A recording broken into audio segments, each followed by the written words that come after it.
میوانێکمانە بێت کە شمەلای هاوکارم جەمال باتون ئەو لەگەڵی بەردەوام دەبێت و دواتر پێکەوە گفتوگۆی زیاترەکەین.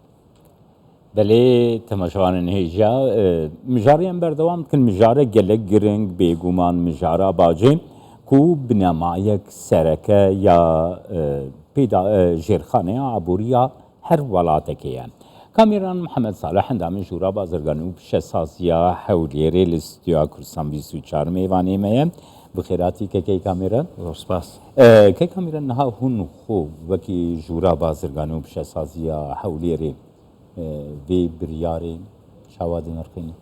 بەڵێ بەناوی خی گەورە میهرەبان سەبارەت بە بڕیارەکانی بەڕێز سەرۆکوەزیران مسرور بارزانانی لە ڕێکەوتی 23/7/2024 باج لەسەر هوتێل و چێشتخانە و نەخۆشخانە تایبەتەکان و زەوی بەتاڵ و سەمورخان و نانەوەخانەکان هەڵگیران ئەم بڕیارە کاریگەری ڕاستەوخۆی لەسەر هاوڵاتیان و بازرگان و خاوەنکارەکان دەبێت چونکە هەر یەک لەمانە ڕاستەوخۆ بەستراون بە هاوڵاتیان ئێمە وژووری بازرگانی پیشەسازی هەولێر پێشوازی و پشتیوانی خۆمان بۆ ئەم بڕیارە دەردەبڕین. بەڵ سەبارەت بۆ داتا و زانیاریانەی کە لە بەردەستانە ئێستا ئەوەی لەبارەی بڕیارەکانی سەرۆکوەزیران تا چەند ئاسانکاری بۆ کاسبکار و بازرگانان کراوە.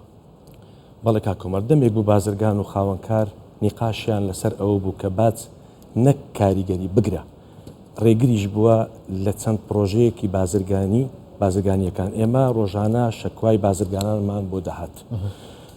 بم بڕیارە خزمەتێکی گەورە بە بازرگان و بەرهێنان دەکات بە خاوەن مولکەکان دەکات بڕیارەکە.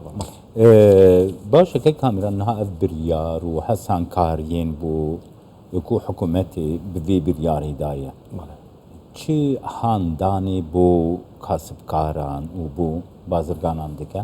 بێگومان هاندانێکی زۆر هەیە. من ڕۆژانە لە پەیوەندیان لەگەڵ کۆمەڵک لە بازرگانەکە من بازرگان هەیە دەڵێ زیاتر لە 15-16 ساڵە زەوی مەیە ناتوانم نەبیکڕم نەبیفرۆشم مەلاک ینی مولکی هەیە لە هەولێر دەڵێ زەوی بەتاڵە کۆمەڵک زەریبەی لەسەر و کۆمەڵک بازی لەسەر من ئەگەر 3 قەدع 4 قەدع بفرۆشتوا لەوانەیە نیو قەدعیان قەدعەیەک بدەم بە باز ئێستا بەم بڕیارە جێی دڵخۆشیە دەڵێ زەویەکەم سعری بەرز بۆتەوە حرەکەیەکی تەواو لە ناو عقارات ئێستا پەیدا بووە لە خلالی ئەم دوو ڕۆژە حرەکەیەکی تەواو کە تۆتە ناو ئاڵوگۆڕی بازرگانی لە عقارات.